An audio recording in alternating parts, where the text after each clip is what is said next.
ہم سبھی جانتے ہیں کہ رمضان المبارک کا مہینہ بہت قریب ہے۔ اس مہینے کی تیاری عین مہینے میں داخل ہو کے کرنا نادانی ہے،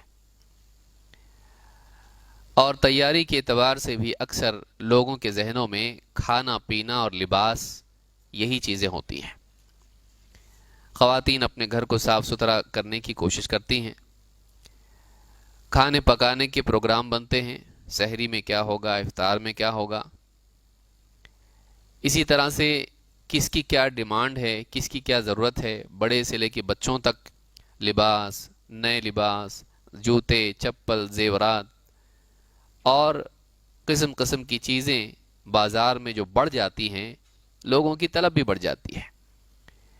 سبھی خوشی خوشی اپنی ضروریات کو حاصل کرتے ہیں، کوئی منع بھی نہیں ہے، لیکن ساری فکریں انہی چیزوں کے اطراف گھومتی رہتی ہیں۔ ہر دن روزہ آتا ہے، صبح سے شام تک انسان بھوکا رہتا ہے، لیکن فکریں یہی ہوتی ہیں۔ پہلا عشرہ ہوتا ہے، اس میں گھر کے ہر فرد کی فرمائشیں ہوتی ہیں۔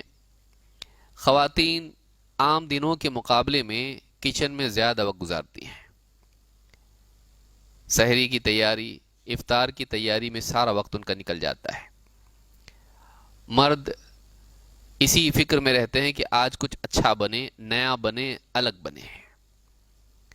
پسند پسند کے کھانے سبھی کھاتے ہیں، اور یہ بھی منع نہیں ہے، لیکن اس میں کیا ضائع ہوتا ہے؟ اس میں نیکیاں ضائع ہوتی ہیں۔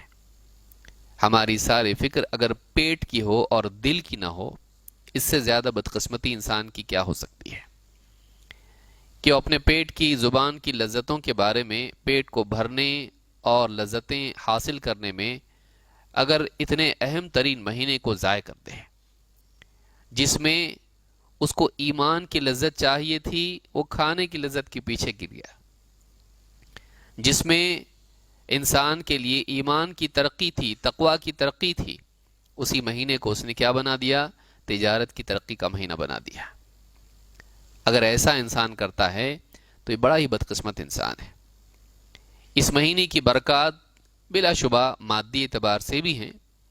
تجارتوں کا فروغ، انسان کے کھانے پینے کے اعتبار سے دسترخوان کا وسیع ہونا، نہ صرف اپنا گھر بلکہ پڑوس کے بھی لوگوں کی فکر کرنا اور آپس میں ایک دوسرے کو افطار کے لیے کچھ بھیجنا، یہ اپنی جگہ ایک اچھی چیز ہے۔ کھانے پینے کے اعتبار سے رزق کا معاملہ، اس میں وسعت پیدا ہونا، یہ بری بات نہیں، اچھی بات ہے۔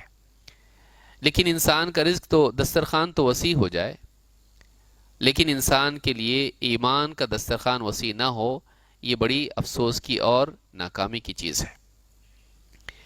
لہٰذا بہت سارے لوگ جو ہیں، رمضان کا مہینہ آتا ہے اس سے پہلے تیار نہیں ہوتے ہیں۔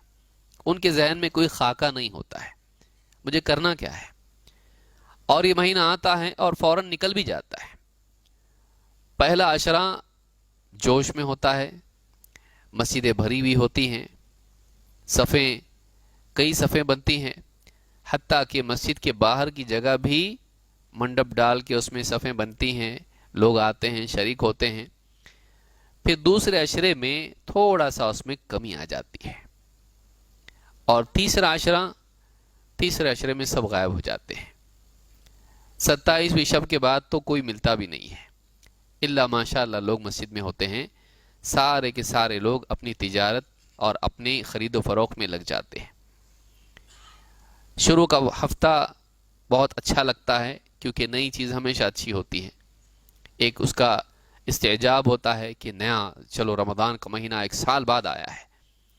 لیکن پھر جب جیسے جیسے دن گزرتے جاتے ہیں، شروع میں آدمی کہتا ہے ایک روزہ ہوا، 2 روزے ہو گئے، 3 ہو گئے، پھر کچھ دنوں کے بعد آدمی گننے شروع کرتا ہے 10 روزے بچے، اب عید کی تیاری شروع ہو جاتی ہے، 9 رہ گئے، 8 رہ گئے، تو اب الٹی گنتی شروع کرتا ہے کتنا رہ گیا، اور وقت دھیرے دھیرے نکل جاتا ہے۔ اور پھر رمضان کے بعد بیٹھ کے لوگ آپس میں بات کرتے ہیں، ایک دوسرے سے کیا کہتے ہیں؟ کتنے جلدی نکل گیا نا رمضان کا مہینہ، آئندہ انشاءاللہ اس مہینے میں کچھ کر نہیں پایا، ایسے ہی نکل گیا، آئندہ اچھے سے روزے رکھیں گے، اچھے سے گزاریں گے۔ یہ ایک سال کی بات نہیں ہے، ہر سال کا یہ روٹین ہم لوگوں کا بن جاتا ہے۔ وجہ اس کی کیا ہے کہ رمضان سے پہلے ہمارے ذہن میں رمضان کے تعلق سے کوئی خاص خاکہ نہیں ہوتا ہے، کوئی عزم نہیں ہوتا ہے، کوئی ترتیب نہیں ہوتی ہے۔ اگر ہم اپنے گھروں میں مرد، عورتیں، بچے، بڑے، چھوٹے اگر کچھ ترتیب بنائیں کہ مجھے رمضان کیسے گزارنا ہے، کیا کیا کرنا ہے، کیا نہیں کرنا ہے، اس کے پاس ایک لسٹ ہو، تو ایسا انسان واقعی موقع پانے کے بعد میں اس کو صحیح استعمال کر سکتا ہے۔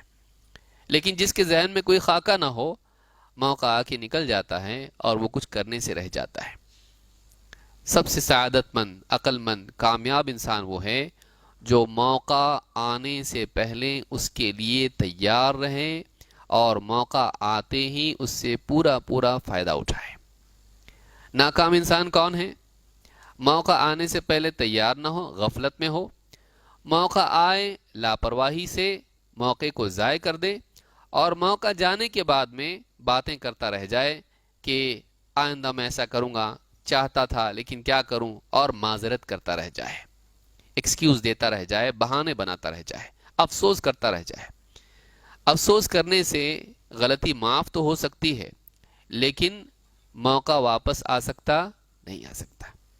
ایک آدمی جوانی ضائع کر دے، بڑھاپے میں پہنچ جائے، معافی مانگ لے، افسوس کریں، ٹھیک ہے، جوانی کی تقصیر کوتاہی اللہ تعالیٰ معاف تو کر سکتا ہے، لیکن کیا جوانی واپس آ سکتی ہے؟ نہیں۔ تو افسوس کرنے سے گیا ہوا وقت واپس نہیں آتا۔ کتنے لوگ پچھلے رمضان میں تھے، اس رمضان کے لیے نہیں ہیں؟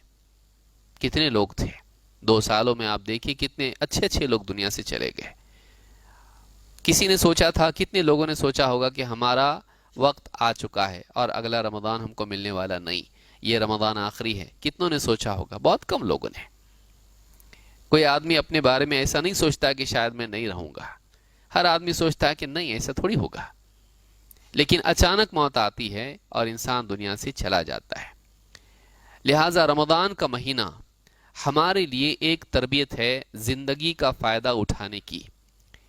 یہ ہمارے لیے ایک امتحان ہے کہ تو اگر زندگی کے 30 دن پورے صحیح ڈھنگ سے نہیں گزار سکتا ہے تو پھر باقی زندگی تو کیسے صحیح گزارے گا؟ اپنا امتحان ہم کو خود لینا ہے کہ کیا تو اپنی زندگی کے ہر دن کو صحیح ڈھنگ سے گزار سکتا ہے یا نہیں۔ ہمارے لیے خود اپنا امتحان ہے۔ ہم خود دیکھیں، کسی اور کو دیکھنے کی ضرورت کیا ہے؟ ہم خود اپنے آپ کو دیکھیں کہ کامیابی یہ ہے کہ ہر دن صحیح گزاریں۔ تجارت میں ہر آدمی جو ہوٹل پہ بیٹھا ہے، دکان پہ، جوتے چپل کی دکان پہ بیٹھا ہوا ہے، ہر دن اپنا حساب کرتا ہے، کتنا آیا کتنا گیا۔ اس اعتبار سے دیکھتا ہے کہ آج کا دن نفع والا تھا یا نقصان والا، منافع تھا یا گھاٹا تھا۔ ہر تاجر، ہر دکاندار یہ دیکھتا ہے۔ ہم پیسوں کے اعتبار سے دیکھتے ہیں، نیکیوں کے اعتبار سے ہم کتنا دیکھتے ہیں۔ ہر دن ہمارا پروفٹ میں ہونا چاہیے، کوئی دن لاس والا نہیں ہونا چاہیے، یہ اچھا تاجر ہے۔ اس اعتبار سے اگر رمضان کا ایک مہینہ ہم تیاری کر لیں اور اپنے آپ کو عادت اس بات کی ڈالیں کہ ہماری نیکیاں زیادہ ہوں گناہوں کے مقابلے میں، بلکہ ہمارے گناہ نہ ہوں، حتی الامکان ہم گناہوں سے بچنے والے ہوں، تو اگر یہ عادت ہم کو ایک مہینے میں پڑ گئی، نیک اعمال کی عادت ہو گئی، کیونکہ ماحول رمضان میں ہوتا ہے اور اچھے ماحول میں نیکی کی عادت ڈالنا آسان ہے۔ بعد کے دنوں میں وہ ماحول کافور ہو جاتا ہے، ختم ہو جاتا ہے، لیکن اس ماحول کے اندر، بعد کے ماحول میں پھر آدمی کے لیے مشکل ہو جاتا ہے کہ وہ نیکیوں کا عادی بن پائے، بہت کوشش زیادہ کرنی پڑتی ہے۔ لہٰذا یہ جو مہینہ ہمارے سامنے آ رہا ہے، اس کو کھانے پینے اور کچن اور کپڑوں کا مہینہ نہ بنائیں۔ اچھا کھائیں، اچھے پہنیں، سب کچھ ٹھیک ٹھاک کریں، لیکن مقصود اس کو نہ بنائیں۔ مقصود اس کو بنائیں کہ یہ مہینہ ہمارے لیے اصلاح اور تربیت کا مہینہ بن جائے۔ ہم رمضان میں داخل ہوں اور رمضان سے باہر نکلیں تو ہم ایک اچھے انسان بن کے باہر نکلیں، ایسا انسان جو اللہ کا صحیح معنوں میں بندہ ہو، عبادات کا عادی ہو، لوگوں کا خیرخواہ ہو اور اللہ کی کتاب سے، اللہ کے دین سے جڑا ہوا انسان ہو۔ اگر یہ انسان کی فکر ہو اور وہ اس نیت کے ساتھ رمضان میں داخل ہو، بہت ممکن ہے کہ اس کی زندگی میں تبدیلی آئے، ورنہ رمضان پہ رمضان آتے چلے جائیں گے اور انسان جیسا کہ ویسا رہے گا، یہاں تک کہ قبر میں چلا جائے گا۔ جس کو رمضان نہ بدلے باقی کیا بدل سکتا ہے؟ بہت مشکل ہے۔ ساری چیزیں اسباب اس کے لیے ہدایت کے جمع ہوں اور پھر بھی یہ محروم رہے تو پھر کب اس کو ہدایت ملے گی؟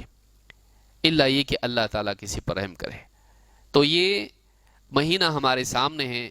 آج کے اس درس میں، گفتگو میں، ہم اسی مہینے کے تعلق سے دیکھیں گے کہ اس مہینے کی کتنی اہمیت ہے اور اس مہینے میں ہم کو کن اعمال کا اہتمام کرنا چاہیے تاکہ اس مہینے سے ہم بھرپور فائدہ اٹھائیں اور اس مہینے میں ہم دیندار بن کے بقیہ زندگی میں ہم جائیں۔